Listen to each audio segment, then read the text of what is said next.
नमस्कार विद्यार्थी व पालक मित्रांनो, मी ऋषिकेश कुलकर्णी आपल्या सर्वांचं व्हायब्रंट ॲडमिशन गायडन्स या यूट्यूब चॅनलमध्ये स्वागत करतो.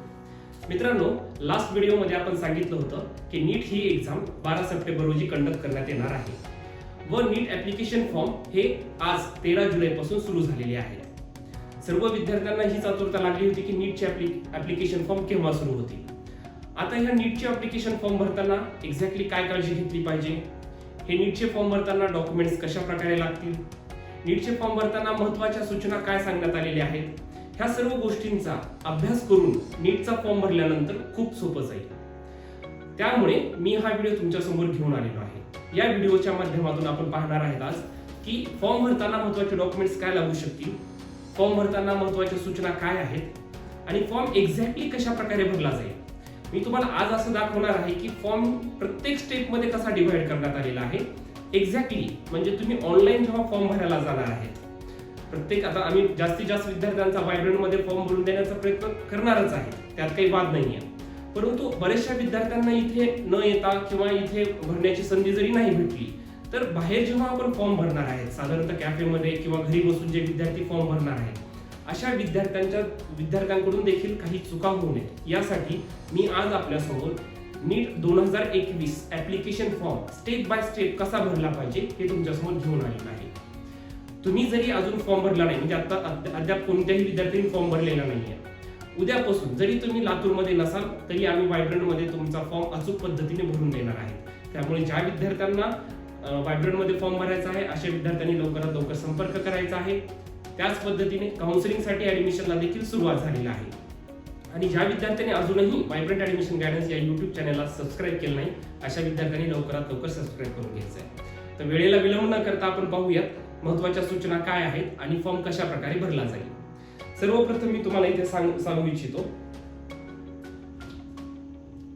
तुम्हाला इथे स्क्रीनवर दिसतच असेल, in order to ensure that the candidate data is submitted fast, the application form for NEET UG 2021 has been divided into two sets or phases.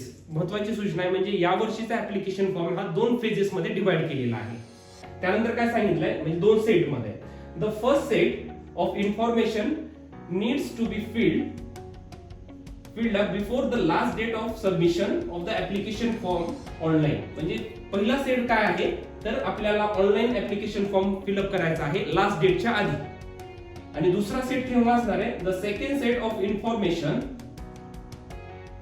Needs to be filled up by the candidates before the declaration of the result or downloading scorecard during the period that would be separately through the NEET portal in due course. म्हणजे दुसरा part केव्हा असणार आहे की जेव्हा तुमचा result declare होणार आहे किंवा डाउनलोडिंग ऑफ स्कोर कार्ड जेव्हा डाउनलोड करणार आहे त्यावेळेस सेकंड सेट असणार आहे. त्या सेकंड सेटला वेगवेगळ्या पद्धतीने आपल्याला पोर्टल त्यांनी सांगणार आहे, त्या दिलेल्या पोर्टलमध्ये आपल्याला काही इन्फॉर्मेशन फिलअप करायची. म्हणजे एक्झॅक्टली काय असणार आहे ते अद्यापही क्लिअर नाही. फक्त आपल्याला पहिला सेट आता दिलेला आहे, या पहिल्या सेटमध्ये एक्झॅक्टली काय प्रोसिजर करायची आहे मी तुम्हाला सांगणार आहे. आता आपण महत्वाचे दिलेला जो इम्पॉर्टंट डेट्स आहेत ते पाहणार आहे. Online submission of application form through website बघा, neet.nta.nic.in ही वेबसाईट आहे. सर्व अजून एकदा मी रिपीट करतो, neet.nta.nic.in या वेबसाईटवर जाऊन आपल्याला ऑनलाईन ऍप्लिकेशन फॉर्म फिलअप करायचा आहे. महत्वाची डेट काय आहे, 13 जुलै 2021 ते 6 ऑगस्ट 2021 पर्यंतच फॉर्मची मुदत आहे. यावर्षी टाइम थोडासा कमी दिलेला आहे, विद्यार्थ्यांनी त्याची पण काळजी घ्यायची आहे. टाइम टेबल व्यवस्थित पाहायचं आहे. 6 ऑगस्ट पर्यंत आपल्याला 11:30 पर्यंत रात्री म्हणजे 12 पर्यंत आपल्याला 6 ऑगस्टचा टाइम आहे ऑनलाईन फॉर्म भरण्यासाठी. त्यानंतर last date of successful transaction of fee through credit debit card और नेट बँकिंग और पेटीएम वॉलेट 7 ऑगस्ट पर्यंत आपल्याला ऑनलाईन पेमेंट करता येईल. 6 ऑगस्ट पर्यंत फॉर्म फिलअप करून झाला पाहिजे, 7 तारखेपर्यंत पेमेंट करता येते. म्हणजे प्रत्येक विद्यार्थ्यांनी तर एवढीच काळजी घ्यायची की फॉर्म भरल्यानंतर लगेच पेमेंट करायचं, पेमेंटसाठी काय थांबायचं नाहीये. म्हणजे आपलं सर्व फॉर्म एकाच वेळी कंप्लीट करून घ्यायचा आहे. जरी इन केस काही विद्यार्थ्यांचं 6 तारखेपर्यंत फक्त फॉर्मच भरून झालाय आणि पेमेंट राहिला असेल तर 7 तारखेपर्यंत आपल्याला हे पेमेंट करता येईल. त्यानंतर काय, correction in particulars of application form on the website only. मग आता करेक्शन विंडो पण ओपन करतात ते. ही करेक्शन विंडो केव्हा असणार आहे? 8 ऑगस्ट 2021 ते 12 ऑगस्ट 2021. म्हणजे आपल्याला साधारणतः 4 ते 5 दिवस दिलेले आहेत. 8 तारखेपासून 12 तारखेपर्यंत आपल्याला काही जर करेक्शन असतील, म्हणजे काही चुका झाल्या असतील, तर हे करेक्शन आपल्याला नीट करता येतील. त्यानंतर announcement of the city of examination, म्हणजे तुम्ही जे सेंटर देणार आहे त्याचे अनाउन्समेंट केव्हा होणार आहे? 20 August 2021. Downloading of the admit cards from NTA websites. Admit card to be release 3 days before the examination. म्हणजे 12 तारखेला तुमची एक्झाम आहे, साधारणतः 8-9 तारखेपर्यंत तुम्हाला हॉल तिकीट्स भेटून जातील. डेट ऑफ एक्झामिनेशन तर आपल्याला माहिती आहे, ड्युरेशन, टायमिंग ऑफ एक्झामिनेशन, ह्या सर्व गोष्टी दिलेल्या आहेत. मी ऑलरेडी क्लिअर पण केलेली आहेत. हे महत्त्वाच्या गोष्टी होत्या ज्या की तुम्हाला मला या सूचनाच्या माध्यमातून सांगायचं आहे. महत्त्वाचं काय तर आपल्याला 2 सेटमध्ये, म्हणजे पहिला सेट काय आहे तर ऍप्लिकेशन फॉर्म भरणे, नीटचा ऍप्लिकेशन फॉर्म भरणे हा आपला या 2021 मधला फर्स्ट सेट आहे. आणि दुसरा सेटमध्ये आपल्याला काही इन्फॉर्मेशन फिलअप करायची ते रिझल्ट आल्यानंतर करायची किंवा त्यावेळेस करायची आहे. आणि तुम्हाला आता महत्त्वाच्या डेट्स देखील समजले आहेत मित्रांनो. आता आपण पाहूयात की ऍक्च्युअल नीट 2021 चा ऍप्लिकेशन फॉर्म कशा प्रकारे भरायचा आहे.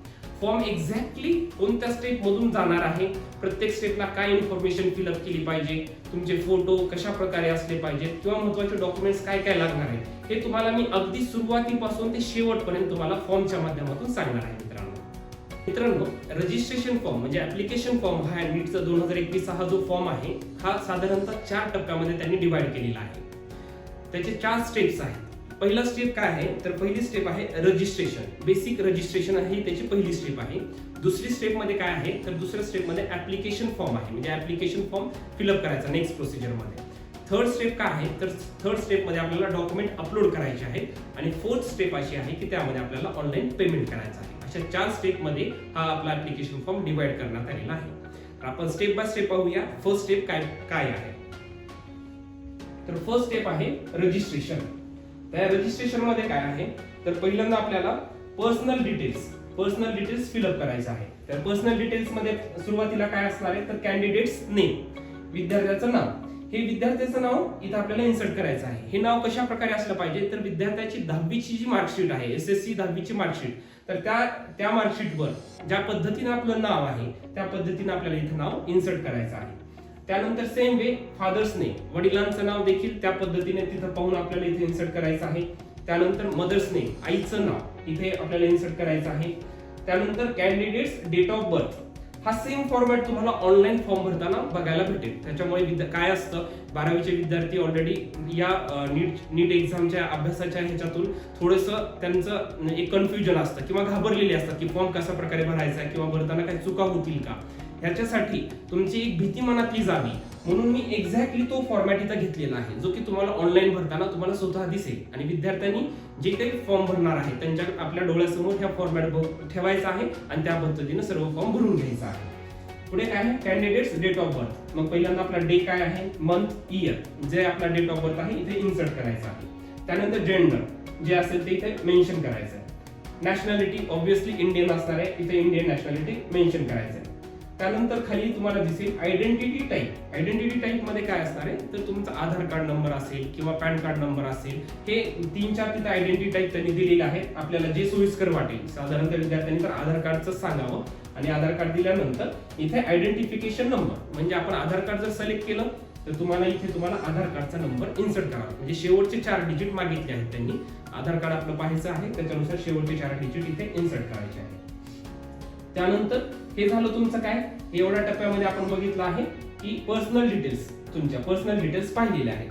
आता पर्सनल डिटेल्स नंतर काय आहे खाली प्रेझेंट ऍड्रेस, म्हणजे तुमचा आता ऍड्रेसचा पार्ट आहे. ऍड्रेस तुमचा जो आहे इथे मेन्शन करायचा आहे. लोकॅलिटी काय आहे ते इथे मेन्शन करायचं आहे. तुम्ही शहरामध्ये राहताय, तालुका प्लेस का खेड्यामध्ये राहत आहे, विलेज, इथे जे असेल ते तुम्हाला मेन्शन करायचं आहे.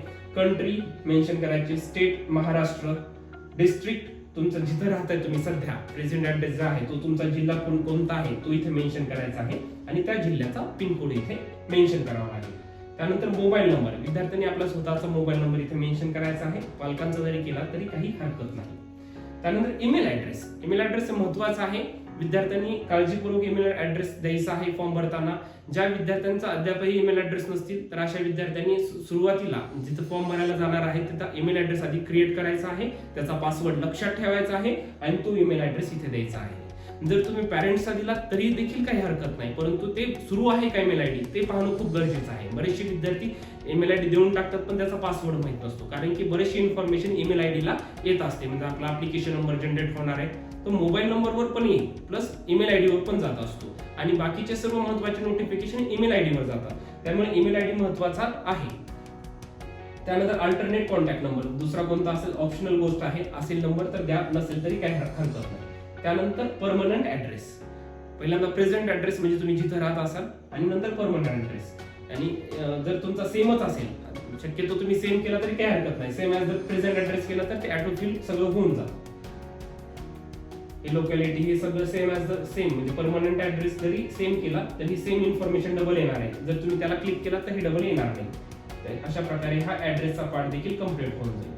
त्यानंतर महत्वाचं काय, चूज पासवर्ड. पासवर्ड ही महत्वाची गोष्ट आहे. पासवर्ड तुम्हाला सिलेक्ट करायचा आहे.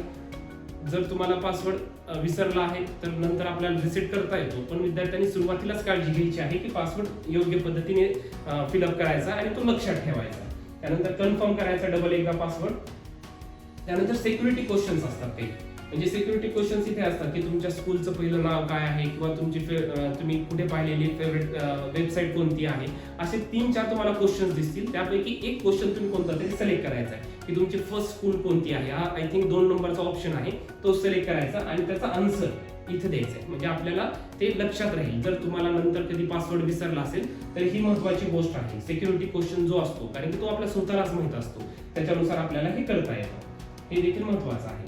त्यानंतर हा सिक्युरिटी पिन दिलेला आहे. तुम्हाला हे देखील मी मुद्दाम इथे मेन्शन केलेलं आहे की तुम्हाला एक्झॅक्टली हे कळायला पाहिजे. बरेचशा विद्यार्थ्यांचा फोन सर सिक्युरिटी पिन काय असते मला माहित नाही, हे खालीच दिलेलं असतं. हा सिक्युरिटी पिन असतो, हा पाहून आपल्याला इथे इन्सर्ट करायचा असतं आणि फॉर्म सबमिट करायचा असतो. हे आपल्याला स्टेप 1 मध्ये सांगितलेलं आहे. स्टेप 1 मध्ये आपल्याला बेसिक पर्सनल डिटेल्स होत्या. पर्सनल डिटेल्स नंतर आपला प्रेझेंट ऍड्रेस आहे, प्रेझेंट ऍड्रेस नंतर आपला परमनंट ऍड्रेस आणि त्यानंतर पासवर्ड. ही अशा 2 ते 3 त्याच्यामध्ये स्टेप्स आहेत. बेसिक म्हणजे स्टेप 1 मध्ये 2 ते 3 पॉइंट्स आहेत, ते आपण इथे फिलअप केलेले आहे. हा आता स्टेप 1 झालेली आहे. स्टेप 1 झाली, पासवर्ड आपला जनरेट वगैरे झालेला आहे सर्व. मग आता स्टेप 2 आहे. आता स्टेप 2 मी तुम्हाला आधी सांगितलं होतं. स्टेप 2 काय आहे, स्टेप 2 चं नाव देण्यात आलेलं आहे ऍप्लिकेशन फॉर्म. आता हे पर्सनल इन्फॉर्मेशन झाल्यानंतर त्याखाली तुम्हाला दिसेल की नॅशनॅलिटी हे आधीच कव्हर झालेलं आहे, त्याचाच एक पॉइंट आलेला आहे. त्यानंतर इथून सुरुवात होतो तुमचा ऍप्लिकेशन फॉर्म स्टेप 2 मधला. State from where 12th equivalent pass or appearing, म्हणजे तुमची 12वी कोणत्या स्टेट मधून झालेली आहे तर सिलेक्ट करायचं, म्हणजे महाराष्ट्र किंवा कुठे झाली असेल ते आपल्याला स्टेट इथं सिलेक्ट करायचं आहे. त्यानंतर कॅटेगरी, तुमची कॅटेगरी काय आहे ती कॅटेगरी देखील इथं मेन्शन करायची आहे. ज्या विद्यार्थ्यांची म्हणजे जी कॅटेगरी असणार आहे ते अगदी काळजीपूर्वक इथं मेन्शन करायची आहे कॅटेगरी विद्यार्थ्यांनी. पुन्हा काय सांगितलेले, if you are the PWD candidate म्हणजे पर्सन विथ डिसॅबिलिटी, जर असाल तर तुम्ही इथं सिलेक्ट करायचे आहे किंवा नाही. असेल ठीक आहे, मग असेल तर कोणती डिसॅबिलिटी आहे ते देखील तिथं मेन्शन करायचं आहे. बऱ्याचशा विद्यार्थ्यांचा प्रश्न असा होता की आम्हाला ते सर्टिफिकेट अपलोड करायचं आहे, तर बिलकुल नाही. आता सर्टिफिकेट अपलोड आता करायचं नसतं, रिझल्ट आल्यानंतर ते तुम्हाला सर्टिफिकेट या गोष्टी नंतर लागणार आहे, आता बिलकुल लागणार नाही. मी तुम्हाला स्टेप बाय स्टेप डॉक्युमेंट्स पण सांगत आहे काय डॉक्युमेंट्स लागणार आहेत. मग तुम्ही हे केलं. त्यानंतर आर यू डायबेटिक, जर तुम्हाला म्हणजे शुगर आहे का, हे एक जनरल सर्वे असतो, त्यासाठी त्यांनी हा प्रश्न इथे केलेला आहे. दरवर्षी फॉर्म मध्ये तो असतोच आहे. जर तुम्हाला असेल यस, नसेल तर नो करायचं. कंट्री ऑफ रेसिडेन्स जे असणार आहे इंडिया ते इथे तुम्हाला मेन्शन करायचं आहे. त्यानंतर do you intend to wear customary dress contrary to the dress code while appearing in NEET examination, म्हणजे तुम्हाला नीटच्या एक्झामच्या वेळेस जाताना ड्रेस कोड दिला तर तो तुम्हाला घालायला आवडेल किंवा नाही, हा इथं पॉईंट दिलेला आहे. आपल्या मनावर आहे, तुम्हाला जे वाटेल ते तुम्ही यस करू शकता किंवा नो केलं तरी काही हरकत नाही. त्यानंतर काय सांगितलेलं आहे, अप्लाइंग फॉर हे ऑटोफिल आहे, ऑटोमॅटिक तिथं असणारच आहे. क्वेश्चन पेपर मीडियम, तुम्हाला क्वेश्चन पेपर कोणत्या मीडियम मध्ये पाहिजे, वेगवेगळ्या लँग्वेज मध्ये हा क्वेश्चन पेपर आहे. विद्यार्थ्यांनी इंग्लिश सिलेक्ट करायचं आहे. तुम्हाला जे वाटतं ते सिलेक्ट करू शकतात, पण इंग्लिश केलेलं बेटर आहे. त्यानंतर एक्झाम स्टेट और चॉईस, सिटी और चॉईस. आता हे महत्वाचं आहे, इथं तुम्हाला सेंटर्स आहेत, म्हणजे एक्झामचे सेंटर आणि स्टेट सिलेक्ट करायचं आहे. साधारणतः तुम्हाला 4 सेंटर देता येणार आहेत. पहिला ऑप्शन आहे इथं सिलेक्ट स्टेट. तुम्हाला स्टेट सिलेक्ट करायचं. आपण काय करणार आहे, पहिल्यांदा महाराष्ट्र स्टेट करणार आहे. महाराष्ट्र स्टेट मध्ये तुम्हाला कोणतं सेंटर पाहिजे आहे. साधारणतः पूर्ण स्टेटमध्ये आपल्या महाराष्ट्रामध्ये 22 सेंटर देण्यात आलेले आहेत. 22 सेंटर आहेत. 22 ह्याच्यामध्ये हे डिवाइड केलेले आहेत. मी तुम्हाला एक त्याची माझी पुढची PDF आहे त्याच्यामध्ये महाराष्ट्रातले एक्झॅक्टली सेंटर कोणते आहेत हे देखील मी तुम्हाला सांगणार आहे. आपल्याला स्टेट महाराष्ट्र सिलेक्ट करायचं, सेंटर द्यायचं. सपोज लातूर दिलं आपण.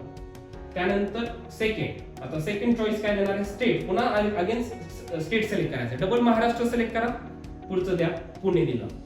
त्यानंतर स्टेट, तिसरी चॉईस पुन्हा डबल महाराष्ट्र स्टेट, तिसरं सेंटर द्यायचं. समजा मुंबई दिला, आपण मुंबई दिलेला आहे. पुन्हा चौथी चॉईस स्टेट महाराष्ट्र, सेंटर चौथं कोणतं, सपोज औरंगाबाद. असे आपण 4 सेंटर देऊ शकतो. स्टेट एकच, वेगवेगळे 4 सेंटर आपण देऊ शकतो. अशा पद्धतीने आपलं सेंटर देखील इथं झालेले आहे. मग आता पुढे काय आहे, एज्युकेशनल डिटेल्स. आता 12वीच्या म्हणजे आपण सुरुवातीला काही बेसिक पर्सनल इन्फॉर्मेशन पाहिलेली आहे. त्यानंतर आपण सेंटर पाहिलेले आहेत. आता आपण येतोय एज्युकेशनल डिटेल्स मध्ये. हे सर्व चाललंय स्टेप 2 मध्ये सुरू आहे. रजिस्टर ऍप्लिकेशन फॉर्म स्टेप 2 आहे. ऍप्लिकेशन फॉर्म यामध्ये हे सुरू आहे सध्या. आता एज्युकेशनल डिटेल्स मध्ये आपण आलेलो आहे. यामध्ये काय सांगितलंय, आता आपल्याला हे सर्व 12वीचे एज्युकेशनल डिटेल्स द्यायचे आहेत. 12th or equivalent qualification details. Pass status, आता तुम्ही 12th पास झाला आहे का तुम्ही अपीरिंग आहेत, असे 2 ऑप्शन इथे दिसतील तुम्हाला. जर तुम्ही पास झालेला असाल तर पासड म्हणून करायचं आहे. अपीरिंग म्हणून असेल तर अपीरिंग हा ऑप्शन तिथे देऊ शकता. मग इयर ऑफ पासिंग, तुम्ही पास झाला असाल तर कोणत्या इयरला पास झालाय, 2019, 2018. अपीरिंग असेल तर करंट इयर येईल 2021 असं. मग क्वालिफिकेशन एक्झाम कोड, जर तुम्ही अपीरिंग असाल आता 12वीला असेल तर ऑटोमॅटिक इथं 01 हा कोड येतो. आणि जर तुम्ही पास झालेला असेल तर तुम्हाला रिमेनिंग कोड्स असतात. बाकी रिपीटर असाल तर तुम्हाला 02 हा कोडच मेन्शन करायचा आहे. बाकी कुठलाही कोड मेन्शन करायचा नाही. जर तुम्ही फक्त रिपीट करत असाल 12वी तर तुम्ही इथं 02 हा कोड मेन्शन करायचा आहे. त्यानंतर प्लेस ऑफ स्कूलिंग, तुमचं कुठून झालेलं आहे हे. पुन्हा टाईप ऑफ कॉलेज, आता हे टाईप म्हणजे काय दिलेलं आहे त्यांनी, गव्हर्नमेंट आहे का प्रायव्हेट होतं का सेमी गव्हर्नमेंट होतं, गव्हर्नमेंट ऍडेड होतं, असे 3-4 टाईप दिलेले आहे. ते आपला कॉलेज जसं आहे 12वीचं ते इथं मेन्शन करायचं आहे. क्वालिफिकेशन एक्झामिनेशन स्टेट, मग तुमचं आता म्हणजे 12वी जी तुम्ही क्वालिफाय झालाय ते कुठल्या स्टेट मधून झालेलं आहे इथे सिलेक्ट करायचं आहे. पुन्हा डिस्ट्रिक्ट, तुमचा जिल्हा कोणता होता तो मेन्शन करायचा. बऱ्याचशा विद्यार्थ्यांचा 10वीचा वेगळा असतं आणि 12वीचा वेगळा असतं. आपण आता ही 12वीची इन्फॉर्मेशन फिलअप करतोय. तर तुम्हाला आता हे तुमचा एक्झामिनेशनचा जो डिस्ट्रिक्ट असणार आहे पास झालेला तो इथे मेन्शन करायचा आहे. त्यानंतर स्कूल बोर्ड, तुमचं बोर्ड कोणतं होतं, म्हणजे स्टेट बोर्ड होतं की CBSE बोर्ड होतं, जे काय असणार आहे तिथे 2-3 ऑप्शन 4-5 ऑप्शन असतात. ते ऑप्शन तुम्हाला सिलेक्ट करायचं आहे. पुन्हा रिझल्ट मोड, तुमचा पर्सेंटेज मध्ये आलेला आहे का CGPA मध्ये आलेला आहे, जे असणार आहे ते देखील इथं मेन्शन करायचं आहे. तुमचा रोल नंबर जो होता तो मेन्शन करा. त्यानंतर कॉलेजचं नेम आणि ऍड्रेस ते देखील इथं आहे, ते इथे मेन्शन करायचं आहे. आणि पिनकोड जो म्हणजे तुम्ही ज्या जिल्ह्यातून तुमची 12वी झालेली आहे त्या तिथला तुम्हाला इथं पिनकोड देखील मेन्शन करायचा आहे. हे सर्व इन्फॉर्मेशन आपल्याला ऍप्लिकेशन फॉर्म हा जो स्टेप नंबर 2 आहे याच्यामध्ये म्हणजे बेसिक इन्फॉर्मेशन, त्यानंतर तुमचं सेंटर सिलेक्शन आणि त्यानंतर 12वीचे सर्व डिटेल्स हे तुम्हाला इथे लागणार आहे. आणि त्यानंतर हे सर्व झाल्यानंतर तुम्हाला सिक्युरिटी पिन येईल डबल, जसं आपल्याला पहिल्यांदा रजिस्ट्रेशन मध्ये आलं होतं सेम इथं तुम्हाला दुसऱ्या स्टेप मध्ये पण येईल. आपल्याला ही सिक्युरिटी पिन इथे मेन्शन करायचा आहे आणि हा फॉर्म इथे आपल्याला सबमिट करायचा आहे. अशा प्रकारे तुमचं स्टेप 2 होऊन जाईल. यानंतर तुमचा ऍप्लिकेशन फॉर्म देखील जनरेट होतो. म्हणजे तुमचा ऍप्लिकेशन ही स्टेप झाली की तुमचा ऍप्लिकेशन नंबर जनरेट होतो. तो तुम्हाला मेसेजच्या द्वारे पण येईल किंवा ईमेल आयडी वर देखील येणार आहे. आता ही झाली आपली स्टेप 2 झालेली आहे. आता स्टेप नंबर 3 काय आहे, तर स्टेप नंबर 3 अशी आहे की डॉक्युमेंट अपलोड. ही आपली स्टेप नंबर 3 यांनी इथे सांगितलेली आहे. आता याच्यामध्ये मी तुम्हाला सांगतो की डॉक्युमेंट कशा प्रकारे लागणार आहे आणि त्याची साईज वगैरे कशा प्रकारे असली पाहिजे. सर्वप्रथम कोणती डॉक्युमेंट लागणार आहे, तर तुमचा पासपोर्ट साईज फोटोग्राफ, म्हणजे तुमचा पासपोर्ट साईज छोटा जो असतो तो फोटो लागणार आहे with 80% face without mask. Without mask, आपल्याला मास्क घालून फोटो काढायचा नाहीये. महत्वाची आणि अगदी महत्वाची नोटीस आहे, म्हणजे तुम्हाला फोटो काढताना बिलकुल मास्क घालायचं नाही. ज्या विद्यार्थ्यांना चष्मा आहे ते अशा विद्यार्थ्यांनी आपला स्पेक्ट घालून तुम्ही फोटो काढू शकतात. असं काही नाही की तुम्हाला चष्मा काढून फोटो, गॉगल वगैरे बिलकुल चालत नाही. पण ज्यांना खरंच चष्मा आहे तर असे विद्यार्थी ते घालून फोटो काढू शकतात. आणि त्यामध्ये तुमचे मास्क विदाउट मास्क असला पाहिजे. त्या फोटोची साईज काय असली पाहिजे, तर त्या फोटोची साईज आहे 10 KB ते 200 KB मध्ये. ठीक आहे, पासपोर्ट साईजची साईज काय आहे, 10 KB ते 200 KB मध्ये तो फोटो असला पाहिजे. फोटोचं बॅकग्राऊंड व्हाईट असलं पाहिजे. फोटोच्या खाली तुमचं नाव आणि ज्या दिवशी तुम्ही फोटो काढलाय ती डेट तिथे मेन्शन असली पाहिजे. गेल्या वर्षी त्या जुन्या फोटो असा फोटो बिलकुल अपलोड करू नका, किंवा घरी बसून कुठला तरी फोटो काढलाय त्याच्या पाठीमागे कुठलं तरी वेगळं बॅकग्राऊंड आहे असं फोटो बिलकुल काढू नका. व्हाईट बॅकग्राऊंड मध्ये फोटो काढा आणि तिथे ज्या साईज तुम्हाला मी सांगितलेलं आहे त्या साईज प्रमाणे हा फोटो असला पाहिजे. हा एक नंबरचा डॉक्युमेंट झाला. त्यानंतर काय दुसऱ्यांदा लेफ्ट हँड थंब इम्प्रेशन, म्हणजे तुम्हाला आपल्या लेफ्ट हँडचा थंब तुम्हाला तिथे इन्सर्ट करायचा आहे. मग ह्या लेफ्ट हँडचा थंबची जी इमेज आहे ती इमेज काय असली पाहिजे, तर ती इमेज असली पाहिजे 10 KB ते 200 KB. त्या 10 KB ते 200 KB मध्ये तुमचा लेफ्ट हँडचा थंब आला पाहिजे. इन केस जर लेफ्ट हँडचा थंब व्यवस्थित येतच नाही तर अशा वेळी राईट हँडचा थंब केला तरी चालेल, परंतु शक्यतो लेफ्ट हँडचा थंब इम्प्रेशन असणं गरजेचं आहे. त्यानंतर 3 नंबरचा ऑप्शन काय आहे, तर 3 नंबरचा ऑप्शन आहे सिग्नेचर, म्हणजे तुमची सही, विद्यार्थ्याची सही. ही विद्यार्थ्याची सही किती साईज मध्ये असली पाहिजे, तर 4 KB ते 30 KB, 4 KB ते 30 KB मध्ये तुमच्या आपल्या प्रत्येक विद्यार्थ्याची ही साईज या फॉर्मॅट मध्ये असली पाहिजे. आणि त्यानंतर चौथा ऑप्शन जो आहे तो आहे पोस्ट कार्ड साईज फोटो, म्हणजे मोठा फोटो असतो पोस्ट कार्ड साईज फोटो. तर त्या फोटोची साईज आहे 10 KB ते 200 KB च्या मध्ये. असे तुम्हाला 4 प्रकारचे डॉक्युमेंट्स अपलोड करायचे आहेत. याच्या व्यतिरिक्त कोणतंही डॉक्युमेंट अपलोड करायचं नाहीये विद्यार्थ्यांना. बरेचशा ठिकाणी सांगत आहेत की तुम्हाला कास्ट सर्टिफिकेट अपलोड करायचं आहे, तुम्हाला 10वीची मार्कशीट अपलोड करायची आहे. बिलकुल असं काही नाहीये. हा फॉर्म तुम्हाला आपण जसा ऑनलाईन भरलेला फॉर्म आहे तोच फॉर्म मी एक्झॅक्टली तुम्हाला दाखवत आहे. तर हे 4च डॉक्युमेंट्स लागतील आणि हे सर्व जे डॉक्युमेंटचा फॉर्मॅट आहे हा JPG फॉर्मॅट आहे. हा JPG म्हणजे PDF वगैरे तुम्ही केलं तर तो अपलोड होणार नाही, हे पण लक्षात घ्या. बऱ्याचशा पालकांना माहित नसतं. तर PDF फॉर्मॅट मध्ये केलं तर ते अपलोड होत नसतं. तुम्हाला हे सर्व JPG फॉर्मॅट मध्ये लागेल आणि ह्या अशा प्रकारे तुम्हाला हे डॉक्युमेंट्स अपलोड करायचे आहेत. ही झाली आपली स्टेप नंबर 3. आणि स्टेप नंबर 4 काय असणार आहे आता, तर स्टेप नंबर 4 आहे आपलं ऑनलाईन पेमेंट. ऑनलाईन पेमेंट आपल्याला स्टेप नंबर 4 मध्ये करायचं आहे. हे ऑनलाईन पेमेंट सगळ्या पद्धतीने अवेलेबल आहे. हे देखील मी तुमच्यासाठी अवेलेबल केलेलं आहे. तुमचं जर डेबिट कार्ड, क्रेडिट कार्ड असेल किंवा नेट बँकिंग, फोन पे, गुगल पे, पेटीएम वॉलेट हे सर्व असेल तरी देखील ऑनलाईन पेमेंट होतं. जी बँक असेल तुमचं त्याच्यानुसार हे सिलेक्ट करायचं आहे आणि ऑनलाईन पेमेंट करायचं आहे. जनरल कॅटेगरीसाठी 1500 रुपये फीस म्हणजे 1500 रुपये फीस आहे. EWS OBC यांच्यासाठी फीस 1400 आहे. SC ST आणि हँडिकॅप यांच्यासाठी ही फीस 800 रुपये आहे. अशा प्रकारे हे ऑनलाईन पेमेंटचं डिवायडेशन केलेलं आहे. आणि हे केल्यानंतर तुमचा ऍप्लिकेशन फॉर्म जनरेट होतो. त्याची तुम्हाला प्रिंट घ्यायची आहे. मिळालेली प्रिंट तुमच्या सोबत व्यवस्थित ठेवायची आहे. हे आपल्याला नंतर पुढील ऍडमिशन प्रोसेसमध्ये ही प्रिंट आपल्याला लागत असते, ही तेवढीच महत्त्वाची आहे. अशा पद्धतीने हे आपल्याला हे ऍप्लिकेशन फॉर्म फिलअप करायचा आहे. थोडक्यामध्ये सिनारिओ सांगतो आपण काय केलेलं आहे. ऍप्लिकेशन फॉर्म हे 4 भागामध्ये डिवाइड केलेला आहे. पहिलं होतं रजिस्ट्रेशन, सेकंड होतं ऍप्लिकेशन फॉर्म, थर्ड मध्ये होतं डॉक्युमेंट अपलोडेशन आणि फोर्थ मध्ये आहे आपलं पेमेंट. पहिल्यामध्ये आपण अशा 4 पद्धतीने हा फॉर्म डिवाइड केलेला होता आणि आपण स्टेप बाय स्टेप तुम्ही आता जेव्हा फॉर्म भरायला जाता तुम्हाला तेव्हा एक्झॅक्टली दिसेल की सरांनी जसा एक्सप्लेनेशन केलेलं आहे फॉर्मचा अगदी त्या पद्धतीने हा पूर्ण फॉर्म आहे, जेणेकरून तुमच्या काही चुका होणार नाही. कारण की आपण कॅफेमध्ये जातो त्यांना पण त्यांची काही चूक नाही, त्यांना पण काही गोष्टी माहीत नसतात, पण ते आपण जसं सांगाल तसं भरत असतात. म्हणजे त्यांना पण एक्झॅक्टली माहीत नसतात. काही गोष्टी त्यांनी मनाने केल्या तर त्या चुका होऊन जातात. हे असं काही होऊ नये, तुम्हाला देखील एक स्टेप बाय स्टेप पद्धतीने कळायला पाहिजे, यासाठी मी हा तुमचा फॉर्मॅट तुमच्यासाठी तयार केलेला आहे. पालकांनी देखील काळजीपूर्वक हा व्हिडिओ पाहायचा आहे आणि हा फॉर्म त्या पद्धतीने आपण भरतो का नाही हे काळजीपूर्वक पाहायचं आहे. अशा पद्धतीने हा ऍप्लिकेशन फॉर्म आपण इथे भरलेला आहे. आता मी तुम्हाला पुढे सांगणार आहे की महाराष्ट्रामध्ये सेंटर्स कोणते कोणते आहेत. त्या सेंटरचे तुम्हाला मी एकदा नाव देतो, कारण की तुम्हाला काय मदत होईल की फॉर्म भरायला जाताना आपले 4 सेंटर कोणते द्यायचे हे आपल्या डोक्यामध्ये आधीच राहील. हे एक चांगलं तुमच्यासाठी ऑप्शन आहे. तर आता आपण पाहूयात की महाराष्ट्रामधील फक्त महाराष्ट्र स्टेटमध्ये सेंटर्स कोणकोणते आहेत. महाराष्ट्रामधील हे सेंटर तुमच्यासमोर दिसत आहे. तर एकूण 22 सेंटर्स आहेत. पहिलं सेंटर आहे अहमदनगर, अकोला, अमरावती, औरंगाबाद, बीड, बुलढाणा, धुळे, जळगाव, कोल्हापूर, लातूर, मुंबई, नागपूर, नांदेड, नाशिक, नवी मुंबई, पुणे, रत्नागिरी, सांगली, सातारा, सिंधुदुर्ग, सोलापूर, आणि ठाणे अशा पद्धतीने हे महाराष्ट्रामधील फक्त सेंटर्स आहेत. आउट ऑफ महाराष्ट्र पाहिजे असेल तर ते बरेचसे सेंटर्स तुमच्यासाठी अवेलेबल आहेत. महाराष्ट्रामधील हे 22 सेंटर आहेत. यावर्षी सेंटर्स देखील वाढवण्यात आलेले आहेत. विद्यार्थ्यांना जे सोपं वाटेल, कारण की त्यावेळेस 12 सप्टेंबरच्या रोजी तुम्हाला त्या सेंटरवर अगदी वेळेमध्ये जाणं खूप गरजेचं आहे. तुम्हाला जे सोयीस्कर वाटेल, तुम्हाला जिथं सोपं जाईल असं सेंटर विचार करून द्या.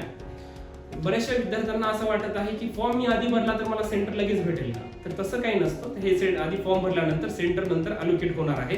फक्त in case of female candidate म्हणजे मुलींच्या बाबतीमध्ये तुम्ही जे फर्स्ट सेंटर देणार आहे ते 100% तुम्हाला पहिलं सेंटर भेटण्याची खूप शक्यता असते. त्याच्यामुळे विद्यार्थ्यांनी आता फॉर्म भरायचा आहे आणि फॉर्म भरण्यासाठी घाई का बरं करायची आहे, तर यावर्षी फॉर्म भरण्यासाठीची दिलेली मुदत ही खूप कमी आहे, जास्त नाही. गेल्या वर्षी खूप टाइम होता. त्यानंतर करेक्शन विंडो देखील 3 नाही 4 वेळेस सुरू करण्यात आलेली होती. यावेळी करेक्शन विंडोसाठी पण कमी टाइम आहे, फॉर्म भरण्यासाठी देखील खूप कमी टाइम आहे. त्यामुळे विद्यार्थ्यांकडून काही चुका होऊ नये यासाठी आम्ही अगदी सोप्या पद्धतीने तुम्हाला हा फॉर्म एक्सप्लेन केलेला आहे. याच्या व्यतिरिक्त जरी तुम्हाला काही अडचण येत असेल तर तुम्ही व्हायब्रंट ऍडमिशन गायडन्स आपल्या सेंटरला केव्हाही व्हिजिट करू शकता, कॉल करू शकता, किंवा काही अडचणी आल्या तर आम्हाला येऊन भेटू देखील तुम्ही शकता. जास्तीत जास्त विद्यार्थ्यांचे व्हायब्रंट मधून आम्ही फॉर्म भरून देण्याचे प्रयत्न करणार आहेत. तसेच ज्या विद्यार्थ्यांनी अजूनही ऍडमिशन घेतलं नाही अशा विद्यार्थ्यांनी लवकरात लवकर ऍडमिशन करून आपली सीट बुक करायची आहे. हे फॉर्म भरण्यापासून ते तुमच्या ऍडमिशन पर्यंत सर्व प्रवास आपण आपल्या काउन्सिलिंगच्या माध्यमातून पूर्ण करून देणार आहेत. मित्रांनो, अशा अनेक व्हिडिओज मी तुमच्या समोर घेऊन येणार आहे. हा व्हिडिओ तुम्हाला आवडला असेल तर जास्तीत जास्त विद्यार्थ्यांपर्यंत शेअर करा, जेणेकरून तुमच्यासोबत अन्य विद्यार्थ्यांचा देखील यात फायदा होईल. आणि व्हिडिओ अद्यापही तुम्ही व्हायब्रंट ऍडमिशन गायडन्स या YouTube चॅनलला सबस्क्राईब केलं नसेल तर लवकरात लवकर सबस्क्राईब करा आणि आपल्या व्हिडिओला जास्तीत जास्त लाईक करा. Thank you so much.